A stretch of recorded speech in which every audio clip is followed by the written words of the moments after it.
Vamos a buscar ahí en Isaías capítulo 9. Isaías capítulo 9. Vamos a leer el versículo 2 y el versículo 6. Me gusta siempre predicar lo que ya conocemos y lo que entendemos. Dice el verso 2: el pueblo que andaba en tinieblas vio gran luz. Los que moraban en tierra de sombra de muerte, luz resplandeció sobre ellos.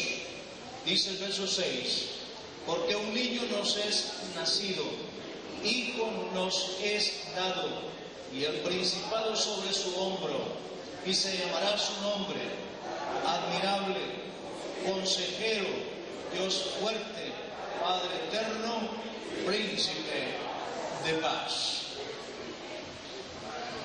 Palabra de Dios.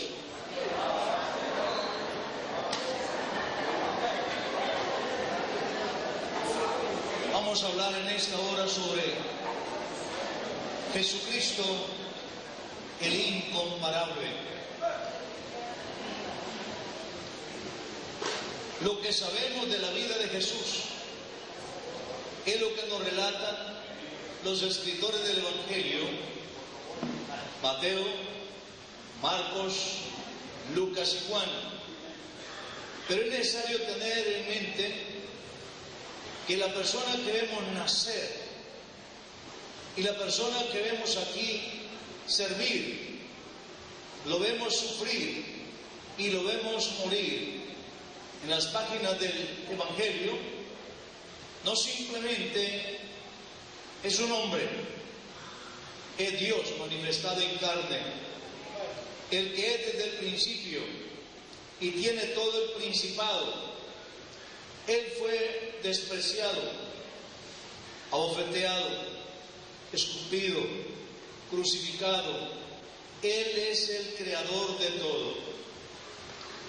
Lo incomparable en este pasaje es de que cómo es, siendo Él el Dios todopoderoso, llegar a semejante humillación. Sencillamente es porque nos amó y nos vio que éramos incapaces de salvarnos a nosotros mismos, que no podíamos nosotros llegar a ser lo que Él quería que fuéramos. Por nuestros propios esfuerzos, por nuestros propios sacrificios, jamás podíamos lograr lo que Dios quería que fuéramos.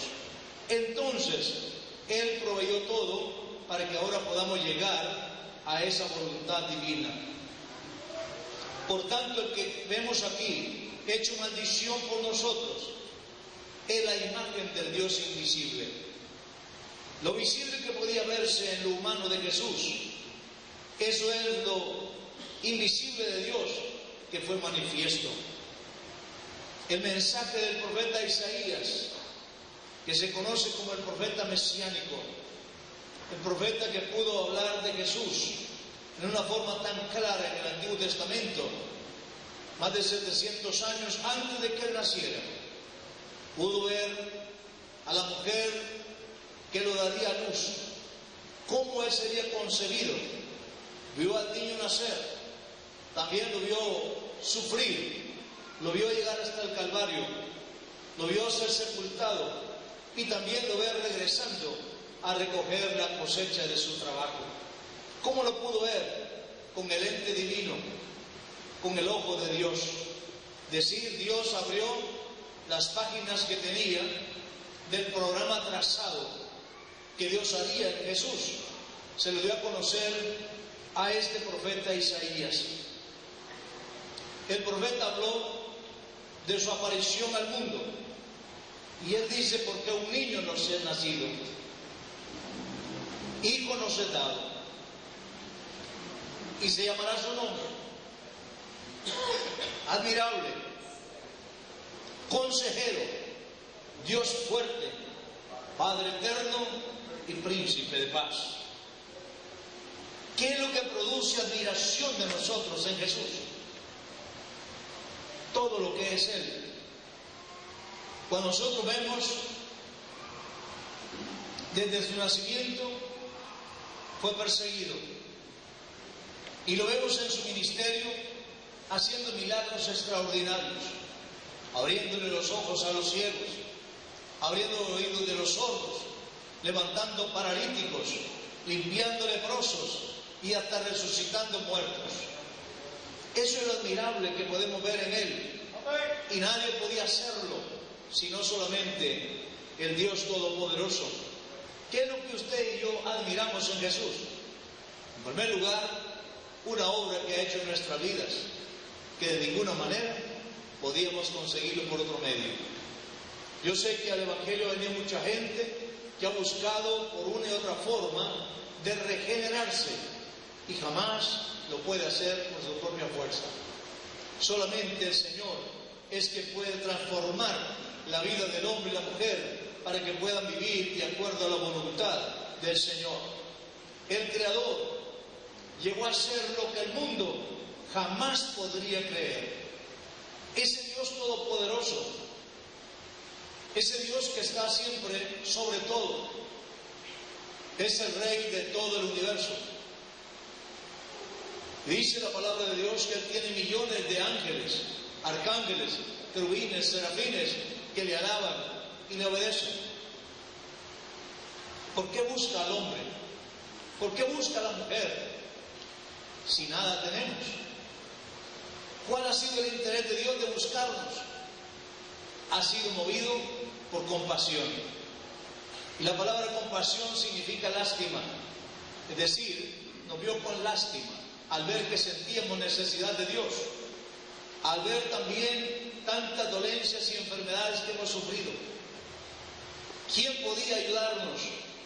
Entonces Dios echó a cuesta todo el sacrificio y ha pagado todo el precio para que nosotros ahora podamos alabarle con todo el corazón y toda alegría, porque conocemos la obra que Él ha hecho en nuestras vidas. Si usted nota, el Creador llegó a ser carpintero, trabajando en una carpintería, el soberano, haciendo este trabajo. El soberano se hizo súbdito de Roma, como también vemos ahora que el juez de toda la tierra se hizo un judío. El Dios creador de todo y creador de toda la humanidad, siendo el dueño de todo, no tuvo lugar donde recostar su cabeza, como él lo dijo. Y es el dueño de todo. ¿Por qué llegó hasta ahí? Para levantar al más pobre de este mundo. Cuando algunos interesados y que buscaban a Jesús por intereses personales, le dijeron: maestro, ¿dónde vives? Queremos ir contigo a tu casa. Y entonces Él le dijo: el Hijo del Hombre no tiene dónde recostar su cabeza. Las aves tienen sus nidos, también las zorras tienen sus cuevas, pero el Hijo del Hombre no tiene dónde. ¿Por qué algunas veces nosotros nos quejamos de nuestra situación? Usted está mejor que como vivió Jesús en la tierra. Usted tiene una casa, usted tiene una cama, tiene una almohada, tiene una cobija. Jesús no los tuvo. Él dormía en la plaza, Él dormía en la calle. Su interés estaba en salvar al hombre y a la mujer de su triste situación. Por eso dije, tuvo compasión de nosotros al vernos en esta situación y llegó al espacio del más pobre, el más mendigo del mundo. Aún resucitado, dice que van dos hombres caminando para la ciudad de Emaús, y cuando iban hablando de todo lo que había sucedido, Él se les apareció y les dijo: ¿qué pláticas son las que llevan ustedes? Y ellos siguen hablando de todo lo que el Cristo había sufrido, de todo lo que Jesús había padecido, y Él les salió al paso preguntándole de qué se trataba. Y ellos le dijeron: ¿eres tú acaso el más mendigo de todo Jerusalén, que no sabes lo que ha sucedido? Imaginen el detalle que le encontraron. Pero después, cuando Él se reveló a ellos y les abrió el entendimiento, dice que ellos lloraron y decían: Por eso ardía nuestro corazón cuando nos hablaba, porque era Jesús resucitado. De modo que el autor de la vida dio su vida en rescate por muchos. Cuando nació en esa ciudad de Belén, no hubo lugar en el mesón donde nacer. Lo mandaron a un establo y ahí lo acostaron, dice la Biblia, en un pesebre. Pero lo importante no es dónde nació. Lo importante es que ángeles anunciaron su nacimiento, lo que nunca había sucedido ni en los hijos de los famosos reyes. Tenemos los faraones. Nunca un ángel anunció el nacimiento de un hijo de los faraones. Tenemos los Césares. Tenemos a un Nabucodonosor con toda su gloria. Le nacieron hijos, nietos y todo. Nunca un ángel dio un aviso que había nacido un nuevo rey. Pero cuando este niño, a pesar de que nace en el pesebre, los ángeles traen una nueva canción. Y ellos dicen: traemos nuevas que serán de gran gozo para todo el pueblo. Que hoy en la ciudad de David ha nacido un Salvador, que es Cristo el Señor. Lucas capítulo 2, verso 11. Como Señor es digno de adoración, es digno de alabanza y es digno también de obediencia. Consideremos todo lo que es Él, y cuando nosotros analizamos quién y cómo es Dios, prorrumpe nuestra vida en alabanza al Señor. Solamente cuando no sabemos ni qué estamos haciendo, podemos mantener la boca cerrada. Pero cuando entendemos quién es Dios y todo lo que ha hecho por nosotros, no podemos calmarnos. Tenemos que darle la gloria a nuestro Señor Jesucristo. Si nosotros lo vemos cómo nació y cómo vivió, notamos que no tenía nada atractivo como para que se le siguiera. Pero cuando empezó su ministerio, eran multitudes que lo seguían, gente necesitada. Solamente los que ya estaban completos, que pretendían ser ricos o sabios, no lo seguían. Pero toda la gente necesitada iba tras él, enfermos, pobres. Toda esta gente fue beneficiada por el Señor, incomparable en su humildad, en su sencillez, siendo en forma de Dios. No estimó el ser igual a Dios como cosa a que aferrarse, sino que le despojó a sí mismo, tomando forma de siervo, hecho semejante a los hombres, y estando en la condición de hombre, se humilló a sí mismo, haciéndose obediente hasta la muerte y muerte de cruz. Si usted nota la comparación de lo que fue Jesús y lo que somos nosotros, ve una gran distancia. Usted nota personas a veces que se le da un pequeño cargo, y ¿qué hace alarde de todo eso? Si tiene un familiar que es un alto militar o alguien por ahí, pues le anda contando a todo el mundo y amenazando: por favor, no me vaya a tocar porque yo tengo un tío que es el ministro de no sé qué. Jesús, siendo Dios, no andaba amenazando a nadie. En su sencillez, en su humildad, aún notamos que lo ultrajaron, le decían que demonios tenía, y nunca se volvió a maldecir a nadie. Por el contrario, siguió predicando libremente y llegó hasta el Calvario, soportando los azotes, los insultos y todo eso. Guardó silencio en los momentos más difíciles, con el propósito de llegar hasta hacer el sacrificio para nuestra salvación. ¿Qué hubiera sido si Jesús, mirando la situación tan difícil, se hubiera negado a hacer el sacrificio por nosotros? Realmente hubiéramos quedado perdidos para toda la vida. Dios no tenía otra alternativa. La Biblia nos dice en el libro de los Hebreos que Jesús salió siendo el fiador, un pacto siendo el fiador. Note usted, cuando Dios quiso jurar por alguien más grande, no hay otro más grande por quien jurar. Juró por sí mismo de lo que Él iba a hacer en la propiciación por la salvación. Y después dice la Biblia que Él es el fiador de un mejor pacto. Usted sabe qué es un fiador. Un fiador es la persona que está para respaldar a otro que está comprometido. Y en este caso, Dios se había comprometido con la humanidad. Y aún si Dios, como Dios, no responde, tiene un fiador que responde, que se llama Jesús. En lo humano, Él es nuestro abogado, Él es nuestro Salvador, Él es nuestro todo. Entonces, si Dios en calidad de Dios no respondía, entonces hay alguien que hizo un sacrificio en la condición humana para responder por ese sacrificio que ha hecho. De tal manera de que si usted no quiere conocer a Dios, no puede conocer a Dios, busque al fiador, quien hizo ese pacto, quien redimió nuestros pecados, y Él responde por esa salvación. Por eso decimos, no hay otro nombre en que podamos ser salvos. Es el nombre sobre todo nombre, es donde está la salvación. Aquí nos señala la palabra de Dios que Jesús nunca anduvo amenazando con decir: yo soy Dios, no me toquen, no procuren hacerme daño, porque yo lo puedo destruir en un momento. Él podía hacerlo y podía decirlo, pero no era esa su misión. Él vino como Salvador. Sí viene la hora cuando Él viene como juez, y entonces será diferente. Como juez va a actuar, y en ese momento, cuando Él actúe como juez, ya no es Salvador.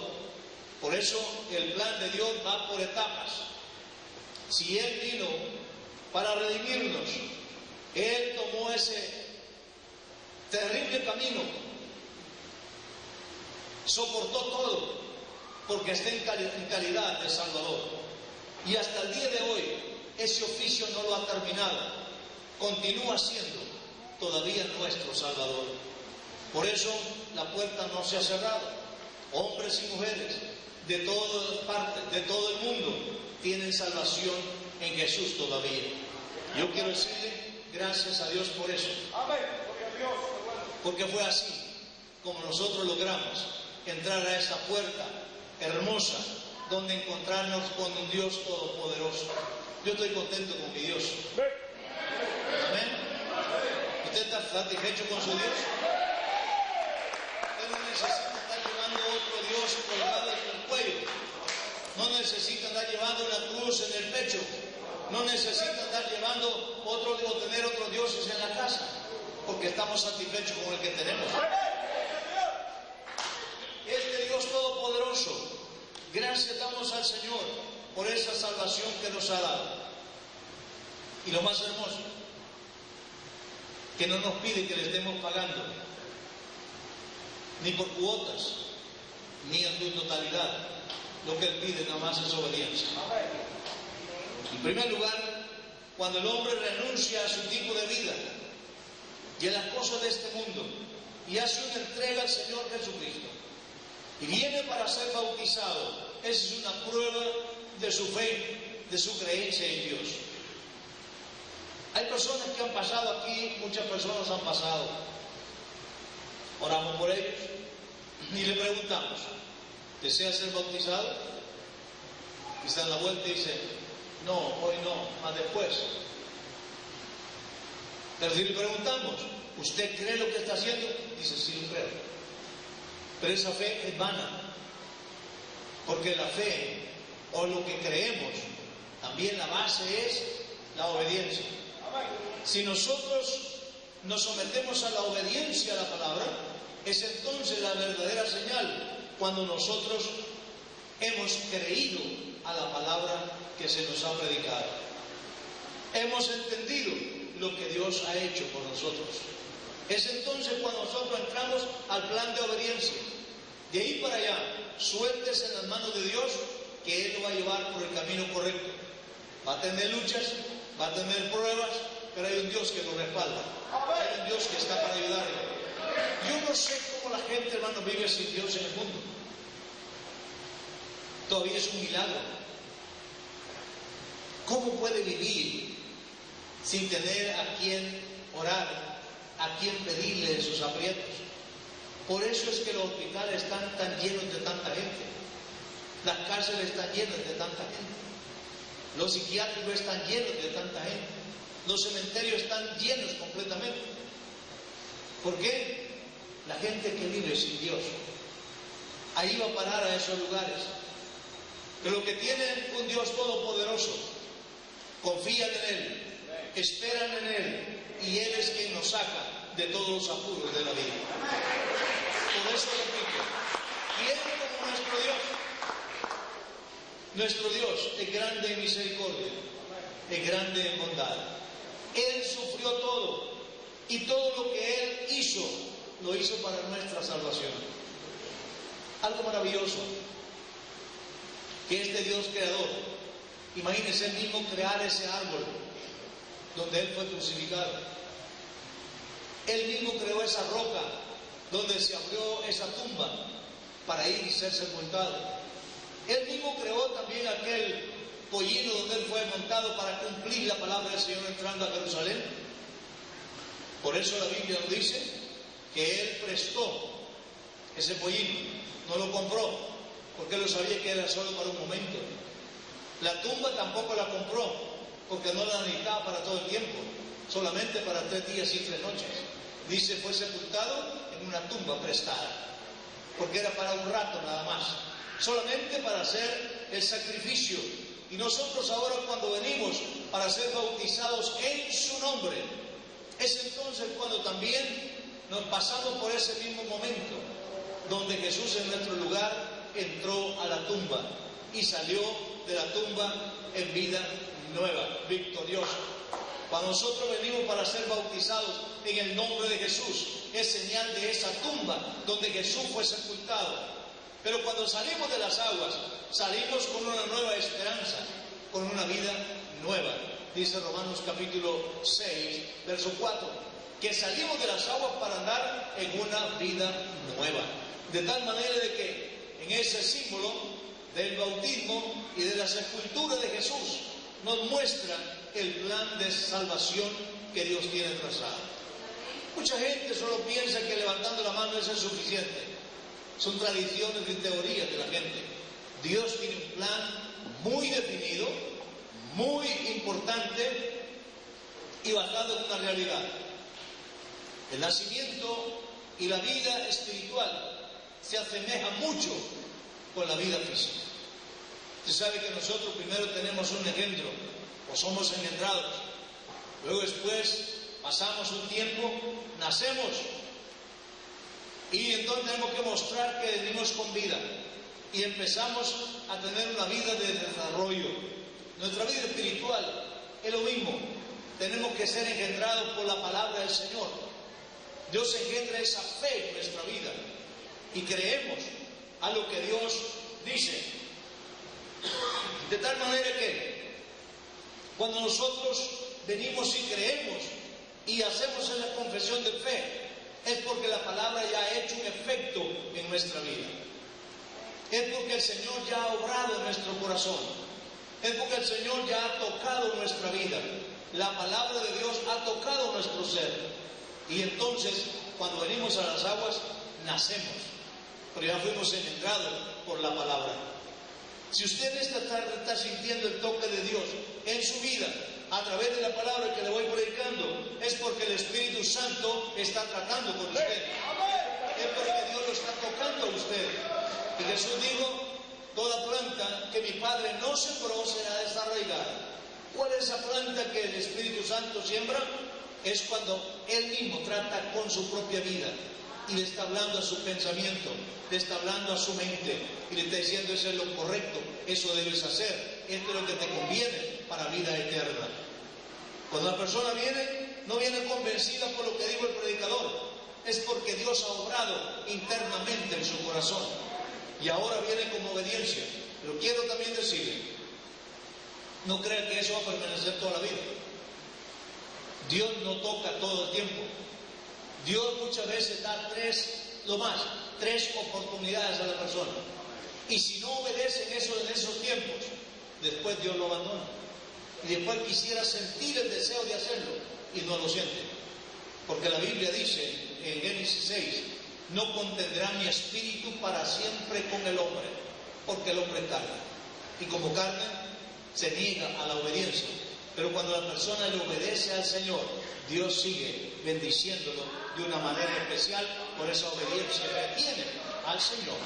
De modo que entonces, si alguien ha sido mal correspondido en su obra, en su trabajo, en su quehacer, ha sido Jesucristo. Él se entregó por nosotros. Hizo todo lo imposible para que nosotros hagamos lo posible. Pero que Él lo hizo por amor a nosotros. Y qué triste es ahora cuando nosotros presentamos a Jesucristo, al hombre, a la mujer, como su Salvador. Y el hombre le voltea la espalda. Y dice, hay más después, hay más seguida. Tal vez cuando tenga tiempo, ¿haría usted con su mejor amigo algo así? Que cuando le habla, le da la espalda. Pero ¿cuántas veces lo ha hecho con Dios? El Señor le dice, hijo mío, dame tu corazón. Hay enseguida, hay después. Y no le está pidiendo nada económico, le está pidiendo obediencia nada más. Entonces quiere decir que cuando usted le responde a Dios, Dios es correspondido en su amor para con nosotros. Y ahora, gracias a Dios, todos los que están aquí, que han sido bautizados en el nombre de Jesús, que han recibido el Espíritu Santo, saben el valor que eso tiene, saben la alegría que eso da, saben el gozo que se tiene en el Señor. Yo tengo aquí mucha gente que estuvo tanto tiempo, ¿lo hago? No lo hago, lo hago y no lo hago. Y por fin perdieron mucho tiempo y después empiezan testificando, ¿cómo no conocí yo el Evangelio cuando estaba más joven? ¿Por qué no lo hice tanto tiempo atrás? Porque se da cuenta lo que estaban perdiendo. Pero creo, en esta tarde algún amigo que tiene la oportunidad de hacer su decisión, es su momento. Respóndele al Señor, corresponda a ese amor que el Señor tiene en su vida. Puesto de pie en esta tarde.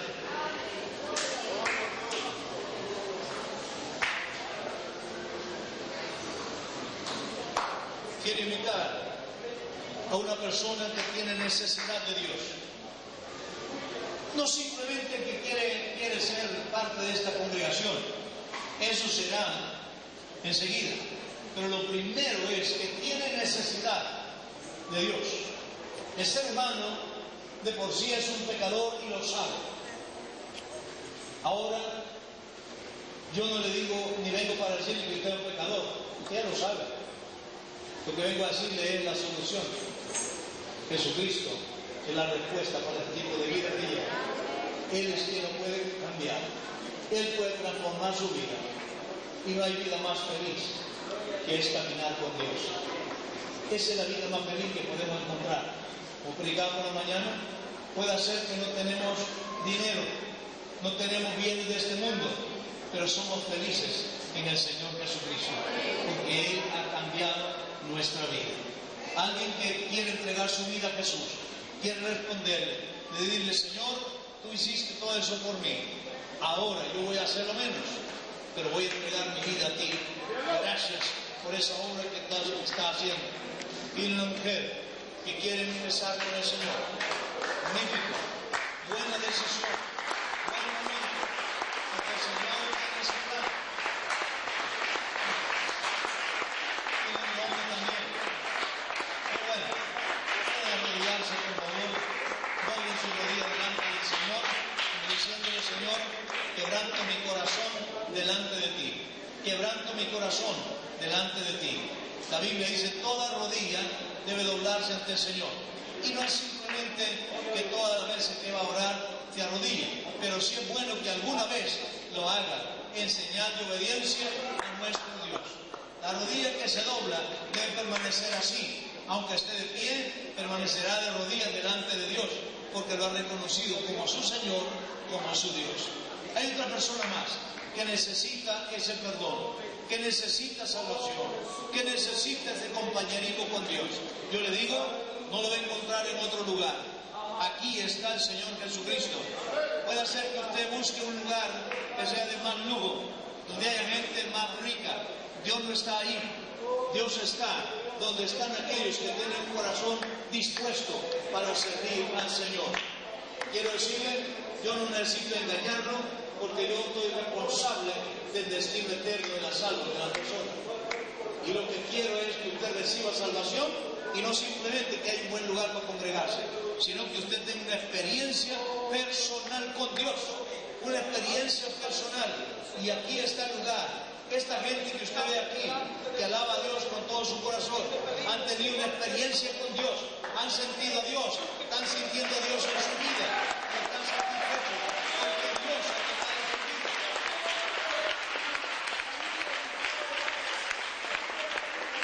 No voy a creer usted que esta gente está así de feliz, está bien contenta, porque así vinieron